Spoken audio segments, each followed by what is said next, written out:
qui sont les esclaves? Qui sont réellement les esclaves en réalité? En fait, le mot esclave, là, et à ces derniers jours, il y a des dossiers qui sont sortis. Et bon, c'est connu en fait que le mot esclave est d'origine, c'est ex-slave. C'est-à-dire que ça vient des slaves. Mais qui sont les slaves? Les slaves, c'est les populations caucasiennes, qu'on appelle caucasiennes, qui viennent du Caucase. Voilà, à peau blanche, pâle, yeux bleus, cheveux blonds. C'est-à-dire que c'est ce qu'on appelle même parfois les vrais blancs. Voilà, c'est eux qui sont les slaves. Slaves là, et donc c'est de ce mot-là qu'on a vu ex-slave. Donc ex-slave, techniquement, ça veut dire les gens qui étaient les slaves avant. Voilà. Là aussi, c'est une piste de pensée, mais pour voir qui est réellement l'esclave. Parce qu'on sait qu'aujourd'hui, toute cette théorie sur l'esclavage, ça s'est quasiment pas passé. Ça s'est pas passé en fait. Parce qu'on voit que jusqu'à 1850 comme ça, les populations mélanodermes dans les Caraïbes et autres là, ils étaient libres en fait. Jusqu'à dans les 1850 là.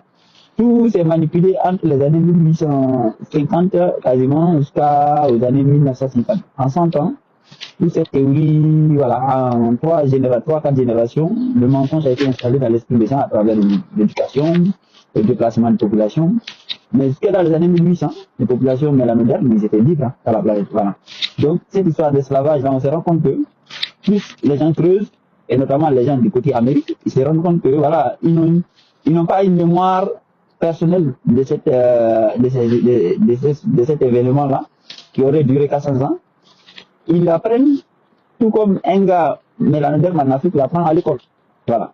Or, si vous avez suivi quelque chose pendant 400 ans, au minimum, dans vos propres mêmes familles personnelles, c'est-à-dire qu'il y aurait des souvenirs, voilà, des artefacts de cette période, parce que ce serait quelque chose de vraiment tellement important, tellement déterminant dans l'histoire que voilà, ça allait rester, quoi. Mais finalement, ils n'ont aucune trace de ça en vrai. Sauf ce qu'ils apprennent à l'école, et par contre, ils ont la mémoire de la colonisation. C'est-à-dire que comment ils étaient traités pendant le pouvoir des Blancs. Mais cette histoire d'esclavage, là, ils n'en ont pas du tout. Donc maintenant, qui sont réellement les esclaves, en fait? Vous savez, être esclave et puis faire de quelqu'un un esclave, c'est deux choses différentes. Voilà. C'est-à-dire que être quelque chose et puis faire, mimer quelque chose, c'est deux choses différentes. Aujourd'hui, tout le monde dit, ouais, si je touche au travail, je suis comme un esclave. Mais qui est réellement l'esclave? Si vous regardez la société occidentale, pour ceux qui les fréquentent, ceux qui sont en Occident par exemple, vous verrez que leur fonctionnement, c'est le fonctionnement d'esclaves en fait. Oui. À un certain niveau, on peut penser que la société là est inhumaine. Mais en vrai, c'est pas vraiment. Oui, elle est quelque part inhumaine. Mais c'est surtout qu'elle est esclave. C'est une société d'esclaves. C'est pas qu'elle est esclavagiste, non. Oui, elle est esclavagiste à elle-même, mais c'est pas ça le point. C'est qu'elle est vraiment. C'est-à-dire qu'une communauté, une société faite et tenue et gérée par des esclaves en fait. Les Caucasiens en Europe ici, si vous les observez, ils ont un culte de l'obéissance extraordinaire. C'est-à-dire que même, surtout dans le travail, vous verrez que le respect de la hiérarchie, vous le verrez tout le temps même appelé chef, l'air supérieur grec, chef. C'est quelque chose de très typique. Voilà. Bien que on peut dire que c'est normal, mais à un certain moment, c'est, voilà. Et puis, il n'y a aucun changement dans les règles qui ont été établies. C'est-à-dire qu'une fois qu'on leur transmet les règles, ils obéissent et ils le répètent indéfiniment. Et si vous regardez par exemple comment ils travaillent, un Caucasien ici, il peut travailler dans le même bureau 50 ans. Voilà. Il se lève chaque jour à la même heure, il descend chaque jour à la même heure. C'est-à-dire que tout est paramétré et il respecte, il passe par ces paramètres-là de façon minutieuse, à la virgule près. Voilà, à la virgule près. Et sa vie est généralement réduite à ça. Les frères blancs, la plupart d'entre eux, leur vie est réduite à leur travail en fait. Voilà. Donc, mais c'est ça qui est l'esclave. C'est ça qui est un mindset d'esclave en fait. C'est un mindset d'esclave. Et qui sont esclaves, si on veut, naturellement en fait. Voilà. Des façons de fonctionner, l'obéissance à la hiérarchie, l'obéissance stricte à la hiérarchie, la répétition de la même chose.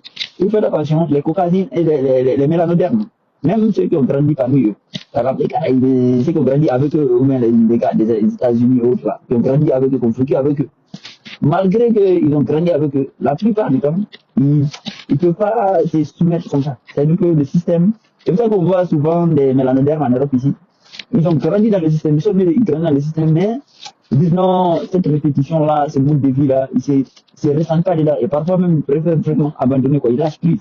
Ceux qui insistent et qui continuent, généralement, vous verrez que ce sont des gens qui ont des pressions, voilà, qui sont obligés parce qu'ils doivent avoir de la famille, qu'ils doivent nourrir. En tout cas, ils ont une pression, ou bien vraiment, ils ont été adoptés et éduqués par eux, vraiment de façon très assistante. Ou bien, voilà, des trucs comme ça, en fait. Voilà. Voilà, des trucs comme ça. Mais un mélanoderme, un aborigène comme ça, de façon naturelle, il se soumet pas à un système aussi mécanisé où il faut obéir et puis c'est-à-dire que ne rien changer, strictement répéter la même chose de façon stricte. Cette psychologie-là, ça va pas avec nous. Voilà. Il y a une tendance naturelle à vouloir peaufiner les choses, une tendance naturelle à vouloir raffiner les choses, à vouloir les renouveler, à vouloir voilà, les améliorer, mais pas rester strictement entretenir quelque chose. C'est-à-dire que les caucasiens qu'on voit, les gens qui sont vraiment les slaves, c'est-à-dire que les blancs, en fait, ils ne font qu'entretenir et répéter et suivre les ordres, en fait. La société, c'est ça, leur vie est exactement ça. Voilà. Et leur vie est réellement réduite à ça. Et c'est ça qu'on appelle un esclave. Un esclave. C'est pas ce qu'on croit.